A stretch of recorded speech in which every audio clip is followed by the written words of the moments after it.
Hello everyone, my name is Dr. Purvi Parwani. I'm a cardiologist and director of Women's Cardiovascular Health Clinic at Loma Linda University Health in Loma Linda, California, United States. And today I'm tasked to give you 3 trials from ACC 22 that I think have major impact on public health as well as women. I've intentionally stayed away from all the popular conventional trials that have been discussed heavily at ACC 22, and I'd like to focus on the underserved community and impact on women from 3 different trials that I'm going to discuss. The first trial that I have chosen, it's called the CHAP study, the Chronic Hypertension in the Pregnancy Trial. This is one of the largest and most studied conducted in pregnant patient to date, and it addresses a very important clinical question of chronic hypertension during pregnancy. In the United States, chronic hypertension affects roughly 2% of pregnant women, and it is associated with higher risk of pregnancy-related outcomes like preeclampsia, placental complication, preterm birth. Additionally, chronic hypertension is also associated with higher risk of maternal death, stroke, heart failure, pulmonary edema, etc. So the treatment of blood pressure issues during a pregnancy has been controversial. What it has based on is there was an older meta-analysis that showed that maybe this treatment is associated with negative impact on the fetal growth. So far, if we look worldwide, most of the OB GYN practice refers to treating pregnancy-related hypertension when it is a severe hypertension, which is defined by 160 by 110 millimeters of mercury. But when it comes to milder hypertension, which is defined by 140 millimeters of mercury systolic and 90 millimeters of mercury diastolic, there is a huge variation in the clinical practice. So this trial addressed that question. It enrolled around 2,400 pregnant patients with mild chronic hypertension. They were pregnant 23 weeks or less. They were randomized to antihypertensive therapy to lower their blood pressure less than 140/90, but the control arm did not receive any treatment unless the blood pressure was detected to be more than 160 and more than 105 diastolic. What's important for this trial is half of the randomized patients were really underserved and represented the Medicaid population, and almost half were represented by the African American pregnant women. And we know that this is the population where pregnancy-related outcomes have been really dismal. So the patients in the active treatment group were prescribed antihypertensive therapy. This was labetalol or extended release nifedipine. And what the results of this trial showed that treating pregnant patient with mild chronic hypertension to an aggressive blood pressure target was associated with better patient outcomes. Not only it was associated with better patient outcome, but also it was not associated with any harm to the fetus, which has been the concern in this population till date. So I think this was a very, very important trial. If we look at the number needed to treat to prevent one adverse pregnancy outcome, it was 15, which to me is a great number. So the second trial that I have chosen is called the EDIT-CMD trial. Again, this trial focused on INOCA population, which is ischemia with a non-obstructive coronary artery disease. This pathology is predominantly seen in women. EDIT-CMD refers to efficacy of Diltiazem to improve coronary microvascular dysfunction. So this trial enrolled 125 patients with INOCA. It was defined by chronic angina twice weekly and no obstructive CAD based on the coronary CT. Within the past 5 years, they found 85 eligible patients with coronary vasomotor dysfunction.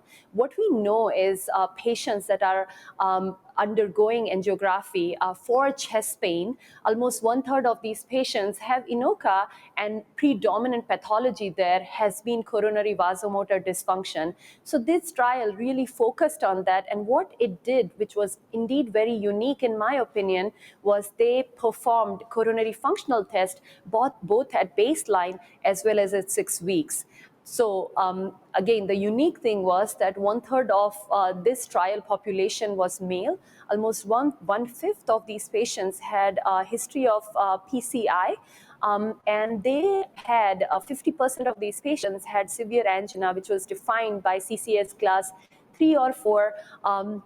And then, as I mentioned, the coronary functional testing was carried out at baseline as well as 6 weeks. And coronary, there were 2 endotypes that were looked at predominantly in this trial. So one was the coronary artery spasm, which is both epicardial as well as the microvascular spasm.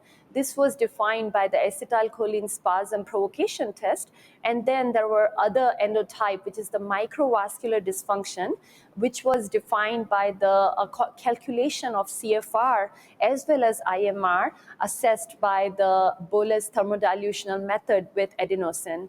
So within the placebo group, 55% of the patients had epicardial spasm and 25% had microvascular spasm at baseline. But when we look at the Diltiazem group, the patients that received Diltiazem, 48% had epicardial spasm and 25% had microvascular spasm. And when we look at the second endotype, which was microvascular dysfunction, 73% of the placebo patients had microvascular dysfunction, and 54% of these patients had 54% of these patients receiving Diltiazem had microvascular dysfunction. So again, these patients were randomized to Diltiazem versus placebo, and unfortunately, at the primary outcome, which was defined by normalization of any of these abnormal endotypes within the 2 groups, placebo versus Diltiazem, was not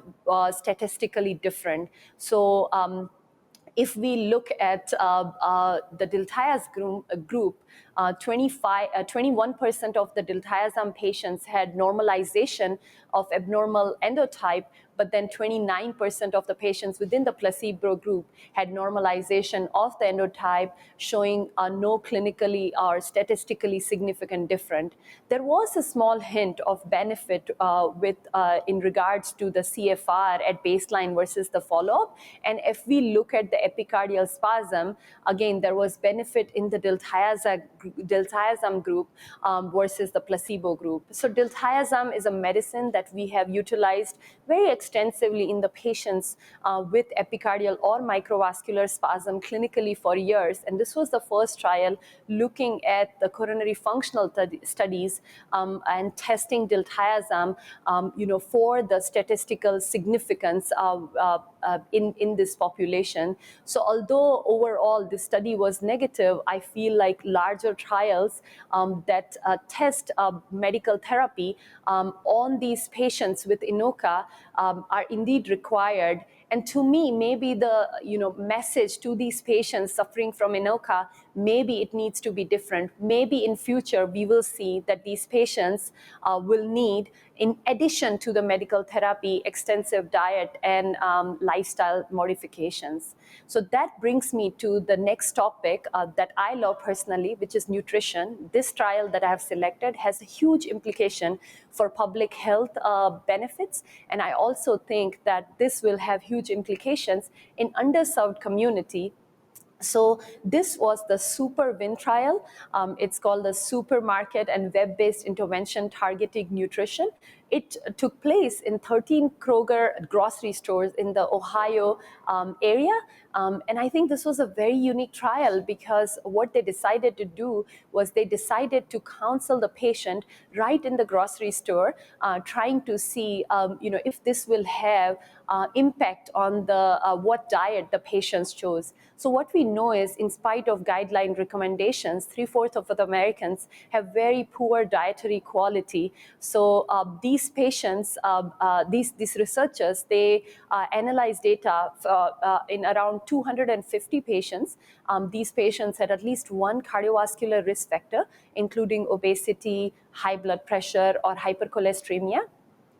So they were randomized in 3 different groups. So the control group received the standard medical nutritional therapy that lasted for 30 minutes. The first arm, which was the strategy 1, this group received a nutritional therapy for 30 minutes. In addition, they also got purchase education on nutrition in the grocery store for 6 hours.